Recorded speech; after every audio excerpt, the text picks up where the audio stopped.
Joe Biden was at the UN General Assembly lecturing about climate change, of which he knows so much. He's a scientist, he's a climatologist, a meteorologist, a physicist, an astrologist. He's got all this in his background, and I'm sure he plagiarized his way right through all of it. He doesn't know anything. So he raises his voice, he squints his eyes, he grinds his teeth, and just starts lecturing and yelling and pointing his finger. He's a very stupid man who's doing grave danger to this country. Go. From the day I came to office, we've led with bold climate agenda. We rejoined the Paris Agreement, convened the major climate summits, helped deliver critical agreements on the COP26. Thank you. So Europe is going to freeze now. Thank you. And the energy prices in America are going up. Thank you. And China's getting the upper hand when it comes to energy. Thank you, dummy. We were energy independent. We could be providing the world with much needed oil and gas right now, as well as coal, if it wasn't for him. But I signed this, and I signed that, and I want credit for this. And I'm building a legacy, and we're going to have clean energy. No such thing, ever. Go ahead.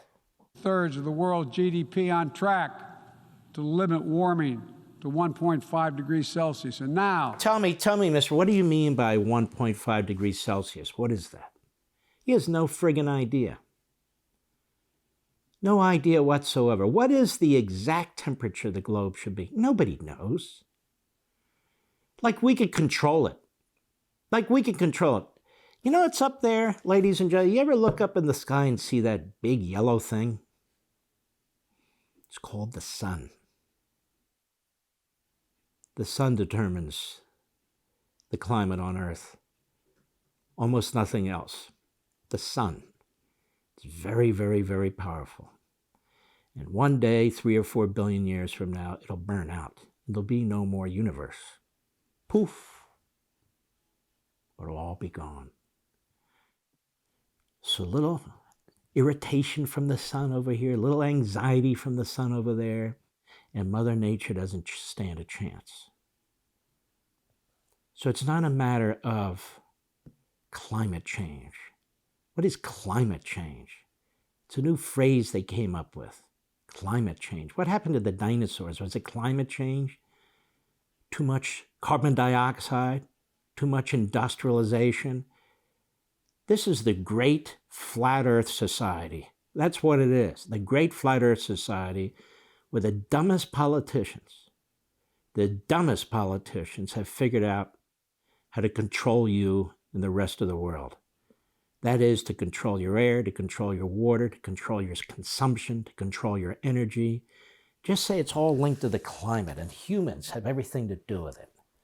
And so I'm going to sign legislation, and I'm going to join these international agreements, and I'm going to take power away from the people, and I'm going to take their automobiles away, and I'm going to drive up the cost of the electric vehicles.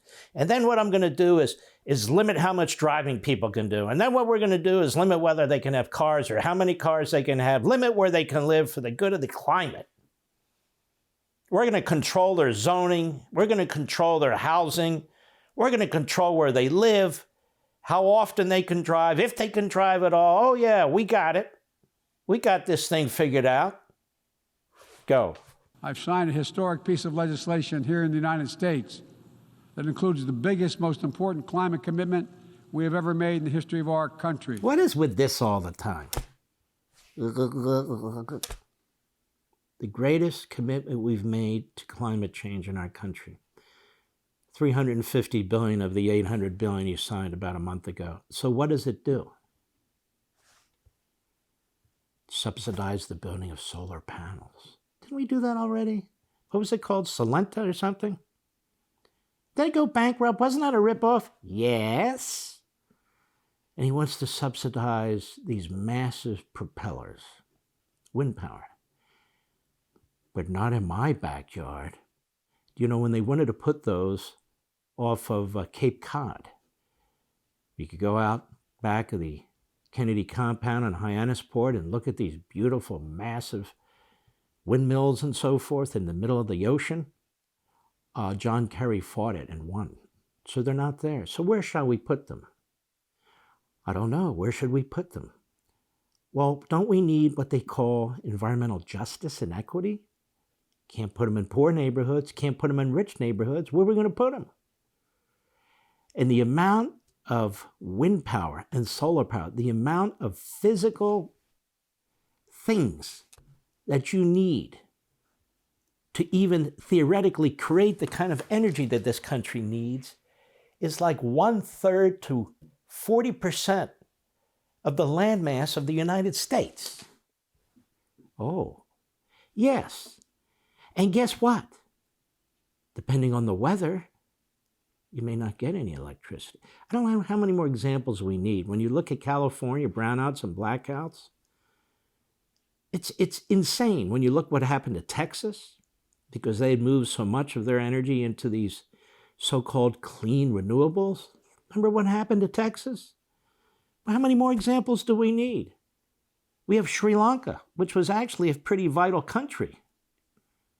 People are starving to death there because without energy, you don't get food for 1,000 different reasons.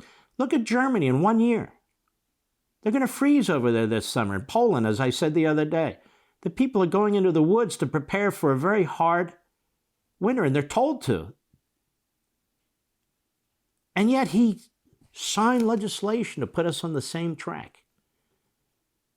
The same track. This is national suicide. Go ahead. $369 billion toward climate change. That includes tens of billions in new investments in offshore wind and solar. Offshore wind and solar. Which offshore area is going to accept this? Will they do it off Rehoboth Beach, where his estate is? Offshore wind and solar. Do you realize how stupid this is? And what happens when hurricanes come through? To the infrastructure. They get destroyed. Go ahead. Doubling down on zero-emission vehicles. Increasing. We don't have zero-emission vehicles. He's talking about electric vehicles. They're not zero-emission. What it takes to build an electric vehicle creates more pollution than what it takes to actually build and operate a gas vehicle. Go ahead. Efficiency. Supporting clean manufacturing. Our Department of Clean manufacturing. Go ahead. Estimates that this new law will reduce U.S. emissions by 1 gigaton a year by 2030. What's a gigaton? He doesn't the foggiest. I don't know. Could look it up. He's throwing out words he doesn't know. All he knows is they're spending a lot of money. He's signing a lot of bills. He wants credit as the next FDR. He does have some similarities to FDR. FDR was a racist. FDR was a bigot.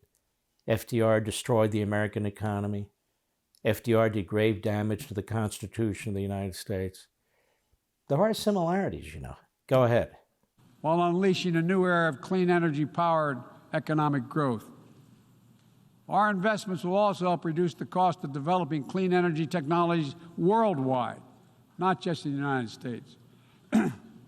This is a global game changer, and none too soon. We don't have much time. We don't have much time. We have to hurry. Otherwise, we'll all die. We have to hurry, and none too soon. Because the oceans are rising. It's getting hotter in the summer and colder in the winter. It's because of you, America. It's because of you. You drive too much. You own too much. You live in houses that are too big, even though he has many. That's right, you. We need to impoverish you. We need to limit your ability to prosper. We've got to deal with capitalism. We've got to deal with the whole thing. Marxism. That's what the whole thing is about. The whole thing is about. People used to blow off when I would say this. Now they understand what I'm talking about. This is just another evil, devious, unconscionable way to advance that cause. Americanize it and advance it. And you are going to pay a huge price for this. For more, sign up for LevinTV.